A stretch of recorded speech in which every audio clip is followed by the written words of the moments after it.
And of course, it also was a season where you want to give everybody a chance, and I think that did happen. But sadly, not every player is going to step up at that point in their career to fulfill a Premier League role. So you also have to go through that process of trying to repay those guys that get you promoted, but ultimately pick the best team to stay in the league.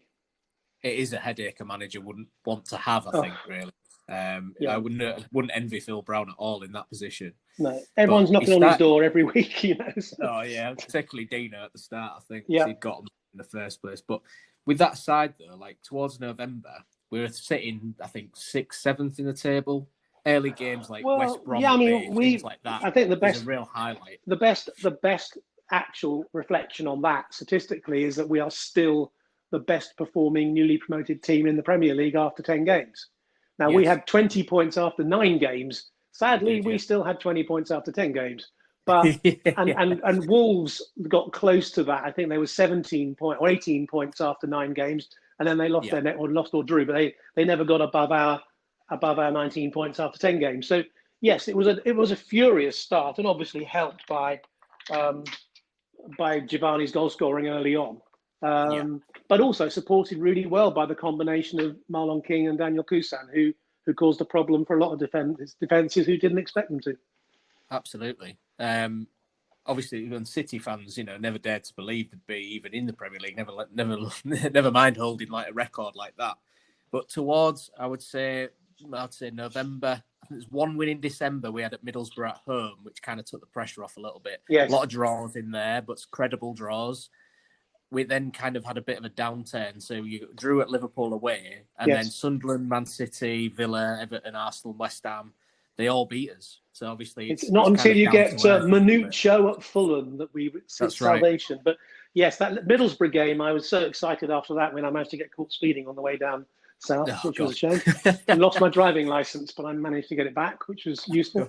But that period, I think, we were probably exhausted.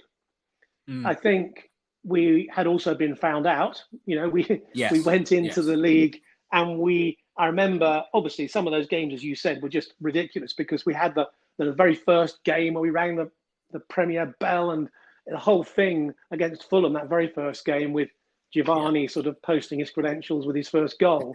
And after that, to do what we did that first 9 or 10 games turned out to be enough to keep us in the division, which was quite incredible. I mean, it was ridiculous. We did have 4 wins in a row. We beat Arsenal away, Tottenham away, West Ham at home, and then West Brom away was 3-0 was the biggest for me. I think the atmosphere in the away end was unbelievable that game. Yes. Nobody left for about an hour. And particularly after the rivalry we'd had with West Brom in the Championship the season before. Yes. So, and we were always the sort of junior partner in that relationship. So I think to get up and beat them that well was absolutely fantastic. But of course, for me, as a historic Spurs fan, the back-to-back weekends at the Emirates and White Hart Lane had to, you look at what's the best game. I think the Watford playoff semi-final, second leg, Wembley, Spurs away, Arsenal away, West Brom. We had so many. We had. In fact, I've seen it since in the sort of annals of fans voting for best Hull City games, and I think of the top 10, I think 4 came from that period because it was just extraordinary. Yeah, it was. How much do you think? I know this is hindsight looking back. But we signed Jimmy Bullard, didn't we, in the January transfer window? Yeah. If, and I know it's a big if he didn't get injured, do you think we could have kicked on a little bit? Because he gave us something. For that game against West Ham, we looked good until he got injured. Until Mark Noble ran into him, That's right, yeah. Who'd done him before when he was at Fulham, of course, as well. It was his second coming together with Mark Noble. But, the thing we needed was a bit more creativity and goals from midfield. That's what we needed to try. We also remember we lost Marlon King. We did. Through his extracurricular activities, which meant we had to send him back to Wigan with a thank you note. Yes. But it is a shame that because he was good. Yeah, and he and Daniel were still, even though we'd had a difficult period, they were still able to worry defences. Giovanni obviously had an amazing start, but it's not unusual for South American players to score their goals at the warm ends of the season. They don't get on quite as well in the mud and the muck in the middle in the winter. So, so Jimmy was, for us, one of the best three attacking midfielders in the country. He was on the edge of the England squad at the time. And in fact, they were all ended in R. It was Lampard, Bullard, and Gerrard, who were sort of the dominant forces in those positions. And I, he had the talent and the skill to do it. So clearly, had he stayed fit, then it would have made an impact. I'm not ever saying one player can change the course of a team, but I think the degree of the sort of magic dust he would have sprinkled would have been, and also his influence around the club, would have been similar to sort of the impact JJ had. JJ in training was just amazing, quite apart from what he could do on the football pitch. And Jimmy had that same kind of influence around the club. So, that was an absolute tragedy for us. It was a big blow, that, wasn't it? But obviously, we defied the odds in the end and stayed up. Yep.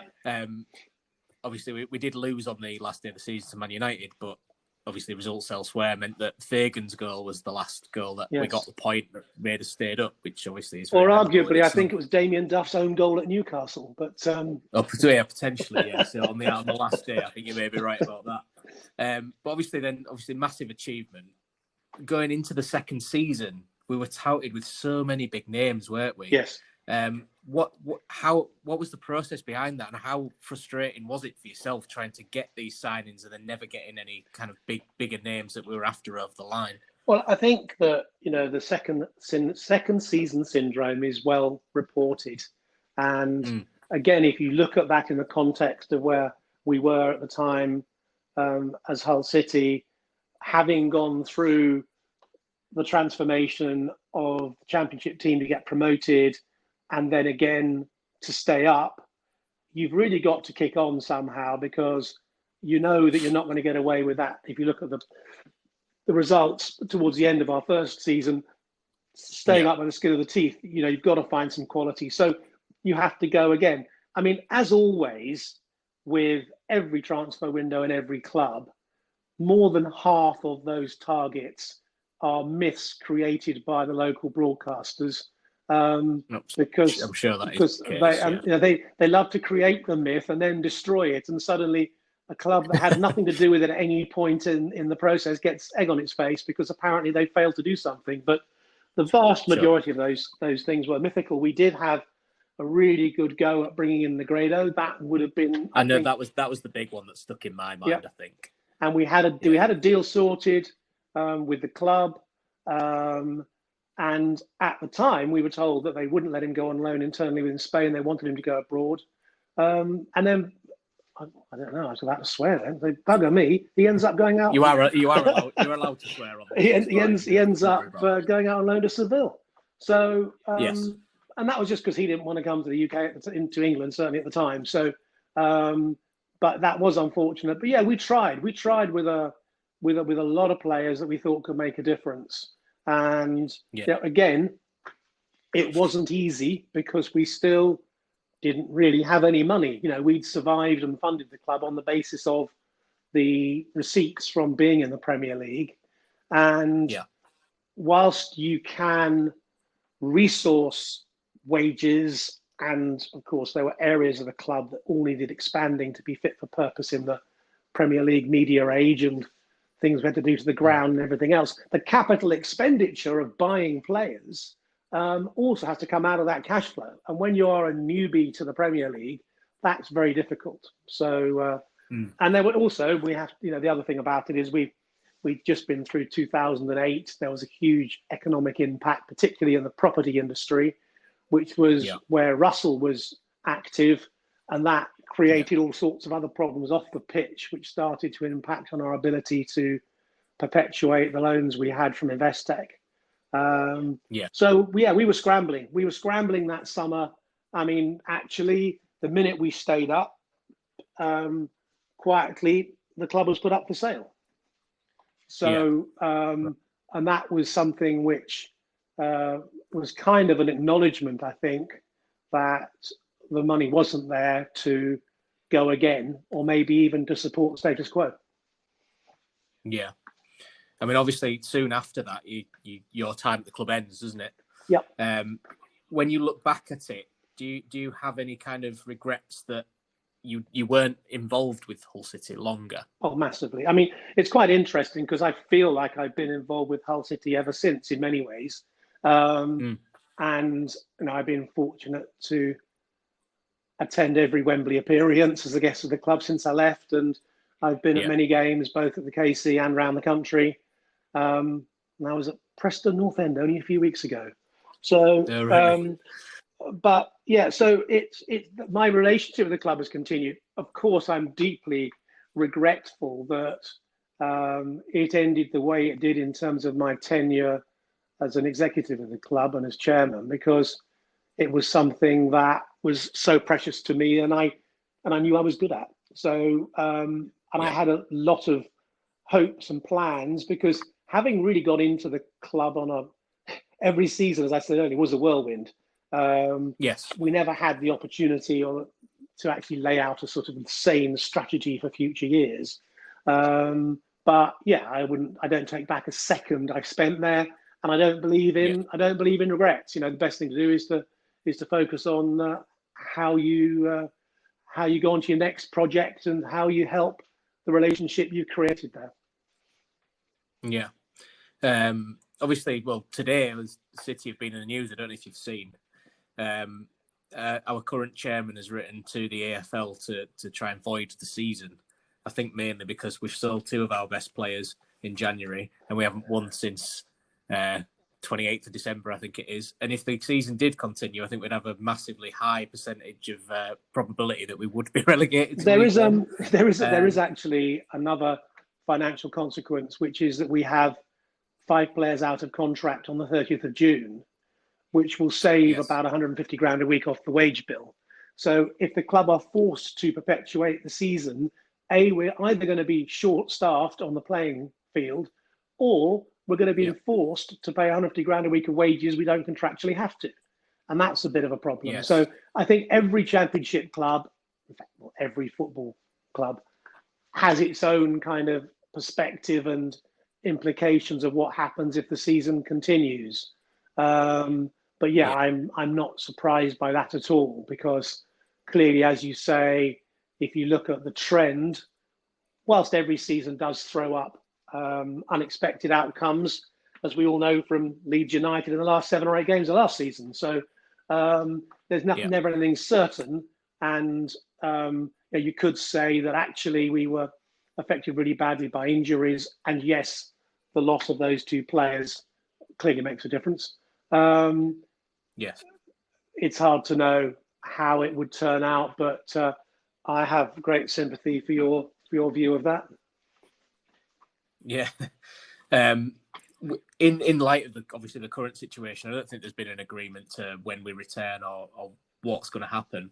I didn't know if you had any personal thoughts about, do you think the season should be resolved or what? Because it's such a minefield, isn't it? No club's going to be happy with everything, are they? But do you have any preference as to what should happen? To me, it's a very straightforward split. And, I speak to Brian Horton regularly, and Brian in turn has an amazing contact network throughout football with David Pleat and all of the people around them as a group. And I've been very interested that they, as dyed-in-the-wool football people, believe that football needs to be very careful that it's not seen to put itself above the interests of the nation, and also putting players at risk. If football does recommence and then anybody involved with the staging of a game of football, God forbid, catches COVID-19 and dies, whether or not that's as a result of the football match, it's clearly, I think the thing I've been most impressed about is all the people I know in football tend to have a really clear perspective about the importance of football versus the importance of life and death. So from an integrity of competition perspective, of course, we should try and finish the season. The reality is we're out of time, in my opinion. Obviously, the Premier League have 92 games to complete, which is ironic, representing one for every member of professional football in this country. But it is ironic, isn't it? Yeah. And the Championship has more, and it's I think there are so many individual circumstances, and because Championship clubs are so dependent upon gate revenue, notwithstanding the ones that are receiving parachute payments, to actually exacerbate it. The trouble is, there's no compensation for them. If they've got to stage games and pay all the expenses of staging games, but then getting no revenue, it actually makes their situations worse. And then you've got the compounded factor of clubs who've got players out of contract on June the 30th, or clubs who have a change of commercial relationship with their kit sponsor or other commercial relationships. It's very complicated. So I wouldn't want the outcome, but I don't think there's any logical and practical alternative to avoiding the season. No, I'd agree with that, I think. Well, we've reached the end of what I was going to ask you, so I really want to thank you for your time, Paul, for giving your time up and talking. It's a pleasure, Luke. It's really nice to hear from people's experiences from the team that I supported when I was growing up. I mean, I've just turned 34, so lots of the memories of the promotion season and everything else is still really vivid in my mind, because it's not actually that long ago, is it? Really, we're talking 13, 14 years, but.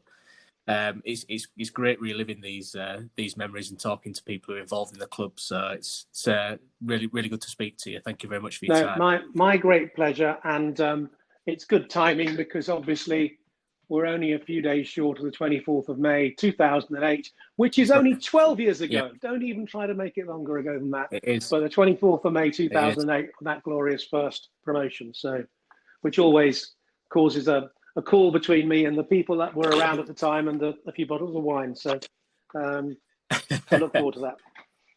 Yeah, we'll drink to that. Thanks again, and we'll speak to you soon. Stay safe. Thanks, Luke. Thank Cheers. you. You too. Bye. Bye.